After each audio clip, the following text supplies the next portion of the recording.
Right, तो चलिए आगे की बात करते हैं। तो लास्ट टाइम बात कर रहे थे क्वेरी एडिटर की, जिसमें हमने देखा था टैक्स में हम क्या क्या ऑप्शंस हमारे पास होते हैं, हम कर सकते हैं। बात आ रही है न्यूमेरिक टूल्स की। तो न्यूमेरिक टूल्स क्या क्या है हमारे पास? न्यूमेरिक टूल्स है add new column by using the existing columns and apply some calculation over them. ठीक है, तो add new column by using existing columns and apply some calculation over them. ठीक है, जैसे स्टैंडर्ड यहाँ पे क्या क्या है हमारे पास? एडिशन करना है, मल्टीप्लिकेशन करना है, सब्ट्रैक्शन करना है, डिवाइड करना है, परसेंटेज लेना है, परसेंट ऑफ एक्सेट्रा। ठीक है, तो वो सारी चीजें हम कर सकते हैं। ठीक, परसेंटेज निकालना है या फिर परसेंट ऑफ, किसी का परसेंटेज निकालना है, किसी का परसेंट निकालना है, तो वो ऑप्शन हमारे पास में है। ठीक है, ऐड मल्टीप्लाई सब्ट्रैक्ट डिवाइड, ये कुछ भी अगर आप करना चाहते हैं तो वो कर सकते हैं। ठीक है, साइंटिफिक में आप क्या कर सकते हैं? एब्सोल्यूट वैल्यू निकालनी है, पावर कैलकुलेट करना है, स्क्वायर रूट निकालना है, एल्गोरिथमिक वैल्यू अगर कैलकुलेट करनी है तो वो आप यहाँ पे कर सकते हैं।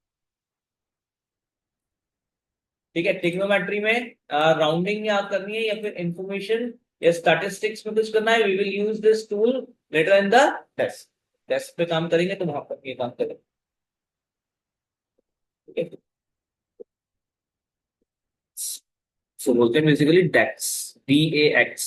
करेक्ट कर देते हैं, ये करेक्ट कर लेना, DAX।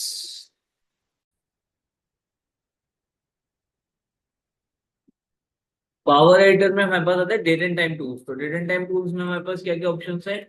Date and time tools में हमारे पास है ऐड कॉलम में एज आप ऐड कर सकते हो, डेट ओनली चाहिए अगर हमें, ईयर चाहिए तो, मंथ चाहिए तो, क्वार्टर चाहिए तो, वीक चाहिए तो, डे चाहिए, एक्सेट्रा, तो ये हम यहाँ पे निकाल सकते हैं।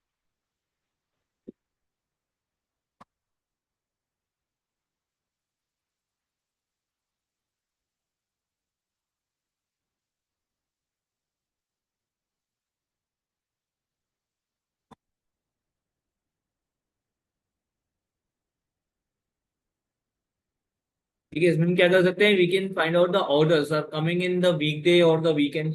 तो जो ऑर्डर्स वीकडे और वीकेंड्स पे आ रहे हैं वो हमें ढूंढना है, तो हम डे ढूंढ सकते हैं यहाँ पर हमारा, कि डे की मदद से हमें ये चीज मिल रही है कि भाई डे किस दिन में ऑर्डर्स आ रहे हैं, है ना? तो सैटरडे संडे में क्या ऑर्डर्स आ रहे हैं, या फिर वीकडेज में क्या ऑर्डर्स आ रहे हैं, कोई स्पेसिफिक वीकडे के लिए अगर ऑर्डर है तो क्या है। ठीक है ना, इस टाइप से हम यहाँ पे ये चीज कर सकते हैं। देखिए इसको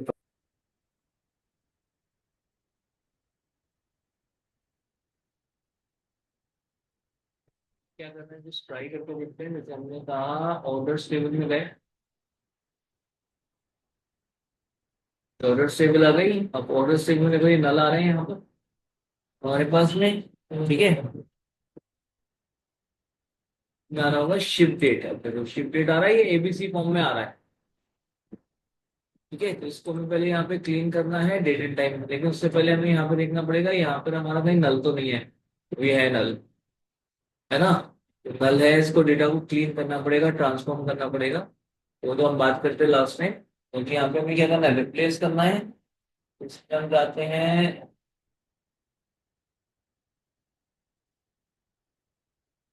रिप्लेस वैल्यू। ठीक है, क्या लिखा हुआ है? कैप्स में नल है, इसको हमने रिप्लेस कर दिया 0 से।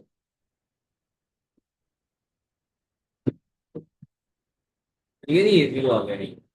और यहाँ पे हमने टाइप चेंज कर दिया, डेट एंड टाइम, डेट कर दिया।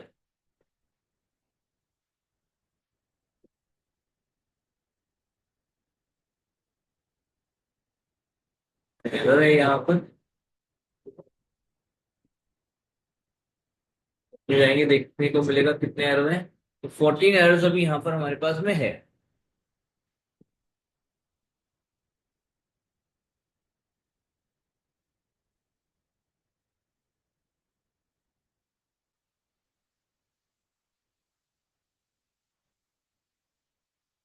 तो हमें क्या करना है?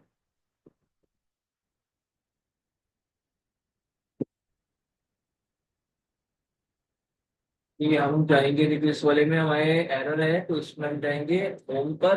होम पर जाकर देखो एक ऑप्शन उसमें आएगा, ये remove rose and errors.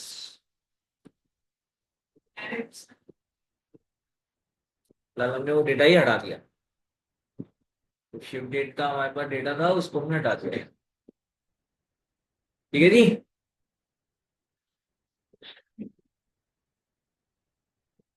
Right.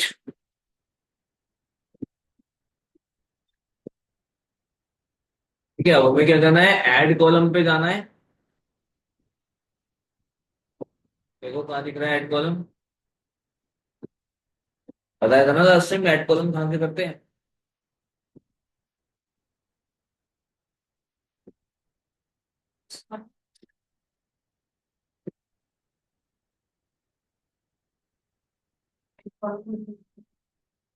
हाँ, देखो ये आएगा यहाँ पे add column.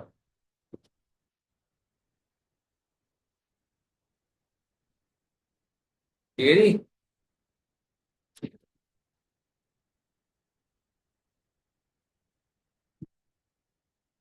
Date and time.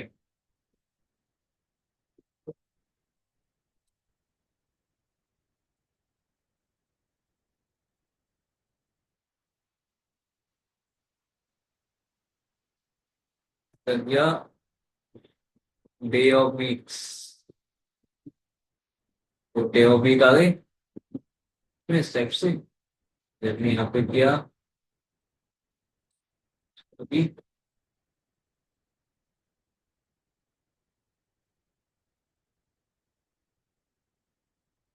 Month.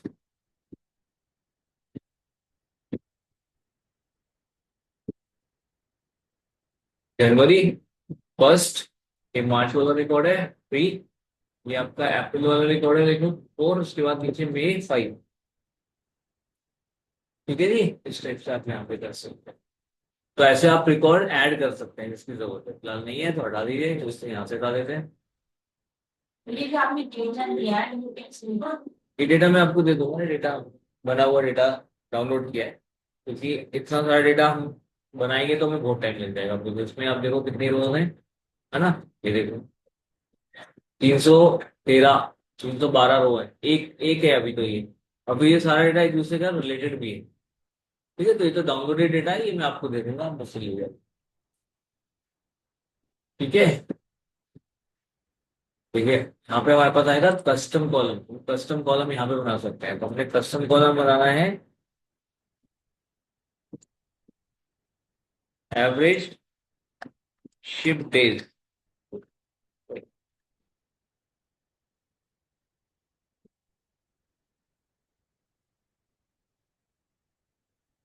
Average ship days. ठीक है, यहाँ पे हमें क्या करना है, हमारा कॉलम है शिप डेट। ठीक है, आगे यहाँ पे ship date. Ship date minus एक है हमारा ऑर्डर डेट, ये रहा देखो order date. Ship date minus order date, okay. यहाँ पे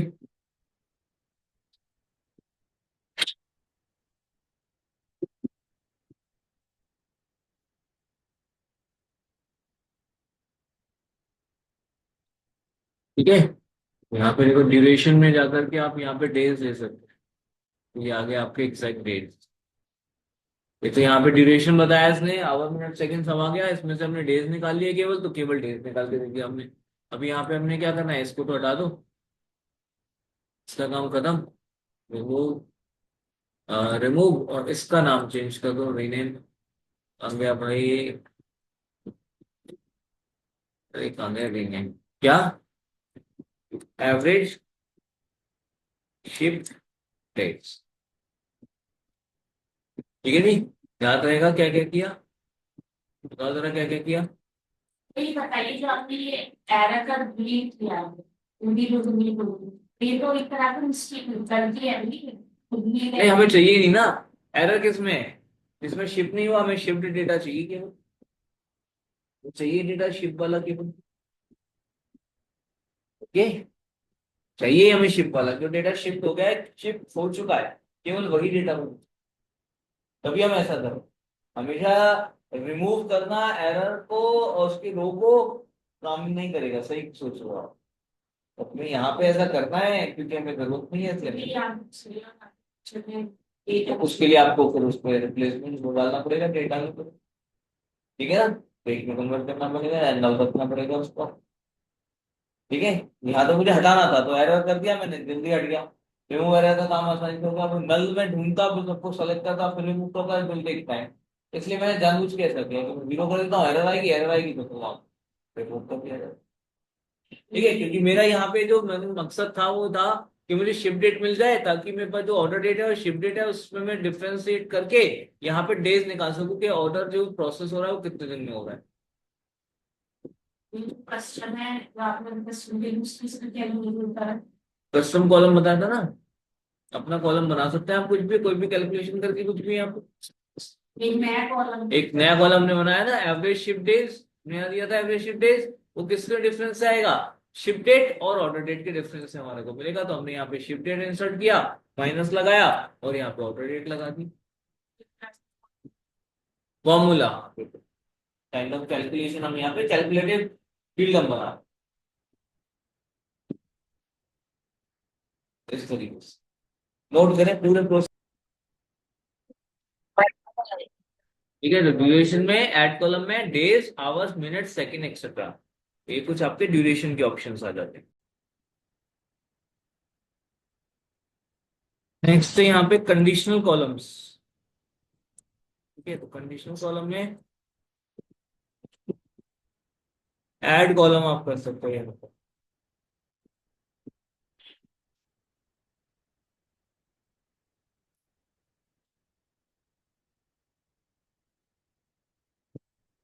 ठीक है, देखो कंडीशनल कॉलम हम कैसे करेंगे।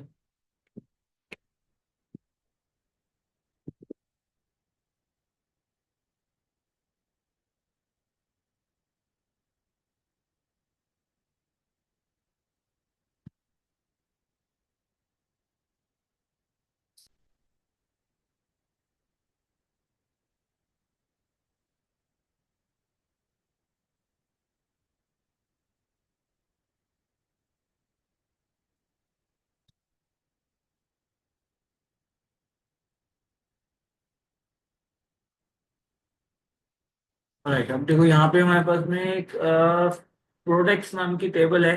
इसमें हमारे पास प्रोडक्ट कोड है, प्रोडक्ट नेम है, प्रोडक्ट लाइन है, प्रोडक्ट वेंडर है, प्रोडक्ट डिस्क्रिप्शन है और क्वांटिटी इन स्टॉक है।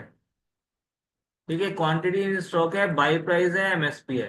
राइट, अब यहाँ पे एमएसआरपी सॉरी, अब यहाँ पे हमारे पास जो क्वांटिटी इन स्टॉक है इसके बेसिस पे हम एक कॉलम जनरेट करना चाहते हैं जहां बताना चाहते हैं कि हमें अभी और स्टॉक की जरूरत है या ठीक है ये। मतलब एक हमें क्या करना है, एक ब्रेक इवन पॉइंट हमें सेट करना है।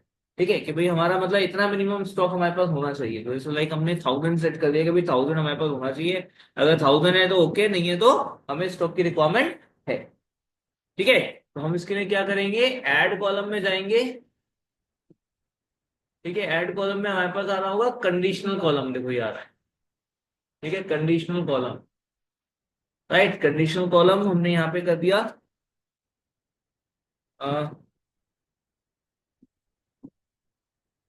हम देते हैं इसे जैसे मोर स्टॉक। इस कॉलम का नाम क्या है, क्वांटिटी इन स्टॉक। ठीक है, इज लेस देन 1000। ठीक है, देन आउटपुट वुड बी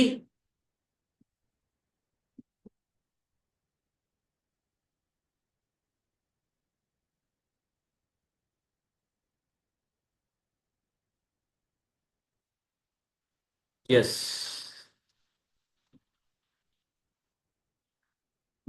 और एल्स नो। ठीक है, तो हमने यहाँ पे दिया if quantity in stock is less than 1000 then yes, otherwise as no। देखो इसके बारे में दिया भी होता है, क्या कर रहा है, when none of the rules are met। ठीक, specify an output value or reference another column to output। तो मुझे यस और नो देना था, मैंने यहाँ दे दिया यस और यहाँ दे दिया नो। ठीक है, ओके कर दीजिए। ठीक है, देखिए नो नो नो नो, एक काम करिए हमें फिल्टर लगा देते हैं, फिल्टर लगा के हमने यस दे दिया। ओके, यस में देखो वो आ गए, देखो 68 यस, 540 यस, 992, 558, 48 सॉरी 15, 178, 814, ठीक है, 136, 600, 737, 551, और यहाँ पे आ गया 414। तो यहाँ पे सब में यस, रीऑर्डर क्वांटिटी, रीऑर्डर की जरूरत है। ठीक है, मोस्ट ऑफ की जरूरत है, और नो जहाँ पे है वहां पे ऑलरेडी आप देख सकते हो आपकी पास जो वैल्यूज होंगी वो सारी 1000 से ऊपर है। ठीक है, 1917, 1249, 1005, 800, एक्सेट्रा। ये कोई भी 1000 से कम यहाँ पर नो वाला नहीं होगा, तो ये कंडीशनल कॉल हो। ठीक है, ये पहले से ढूंढ के रखे हुए हैं मैंने, इसलिए ये चीज आसान हो गई है। जब एकदम पहले से अगर लिख, तो मैं बोल रहा था ना उस दिन जो डेटा के लिए, तो वो यही तो डेटा में चाहिए था, तो डेटा हमने रखा हुआ है, पहले से चीजें देख करके रखनी पड़ेगी फिलहाल हमें, क्योंकि डमी काम करना है। लेकिन जब हम एक्चुअल काम करेंगे तो ये सारा कुछ हमें करना पड़ेगा, ये रिक्वायरमेंट पे बेस्ड होगा। सामने से रिक्वायरमेंट क्या आएगी तो उस पर बेस्ड होगा। मान लो रीऑर्डर क्वांटिटी अगर हमारे पास आती है, या फिर हमें रीऑर्डर की रिक्वायरमेंट आती है, तो रीऑर्डर की रिक्वायरमेंट कहाँ से निकालेंगे, जहाँ पे स्टॉक का क्वांटिटी रखी गई हो, मतलब जहाँ पे स्टॉक रखा गया होगा। तो स्टॉक कहाँ मिलेगा, प्रोडक्ट में मिलेगा, या कहीं पे जहाँ पे स्टॉक की अलग से अगर टेबल मेंटेन हो रही है तो वहाँ पे जाएंगे। तो वहां देखेंगे करंट स्टॉक क्या है, क्वांटिटी क्या है, अकॉर्डिंगली हम उसको आगे प्रोसेस। ठीक है, तो कंडीशनल कॉलम। ठीक, आप ऐसा भी कर सकते हैं, जैसे यहाँ पर आपके पास में देखो कस्टमर्स हैं, तो कस्टमर्स में आप जाएंगे, तो कस्टमर्स में आप जाएंगे, तो यहाँ पे कस्टमर की क्रेडिट लिमिट मिलेगी।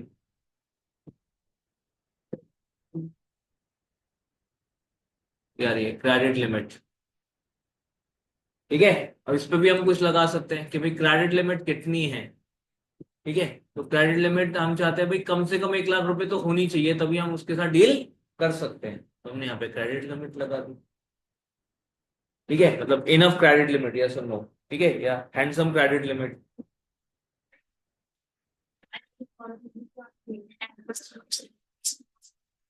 हाँ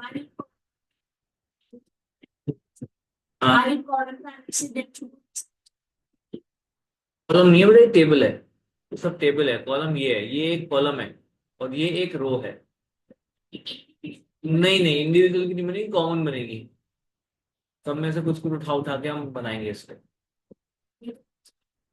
तो बिल्कुल, वही तो, तभी तो होंगी ना, तभी तो मैं बोल रहा हूँ, चीजें बहुत सारी हैं इसमें, इसमें आपको नोट करनी पड़ेंगी चीजें, तभी काम बनेगा। ये एक्सेल की तरह नहीं है कि आपने 2 लाइन लिखी और काम हो गया, आपको पूरा प्रॉपर नोट बनाने पड़ेंगे फर्स्ट से लास्ट तक, तब आप इसको चीज को कर पाओगे, अदरवाइज चीज कहाँ मिस हो जाएगी पता नहीं लगेगी आपको। एग्जैक्टली वो सब भी करना पड़ेगा हमें यहाँ पे।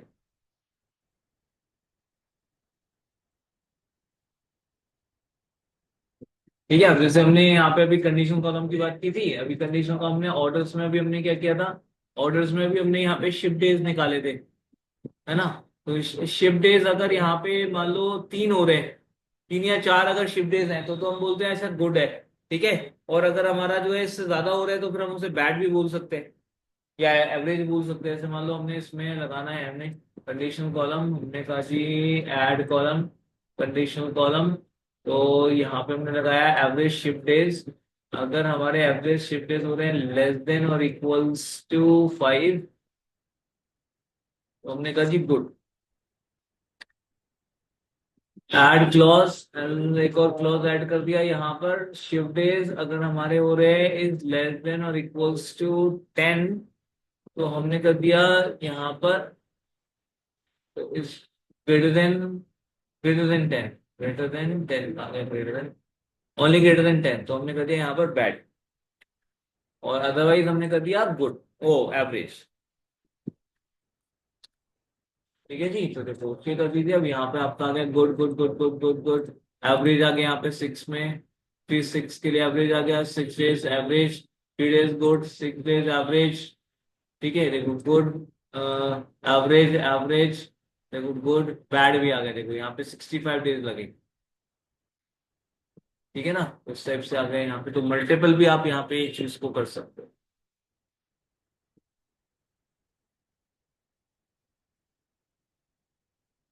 ये चीजें करनी है, चीजों को क्लीन करना है, टेबल को क्लीन करना है, टेबल्स के साथ काम करना है। ठीक है, वो सारी चीजें आप देखो, इसको करो एक बार प्रॉपर। So ठीक है, data. डेटा, डेटा में दे दो।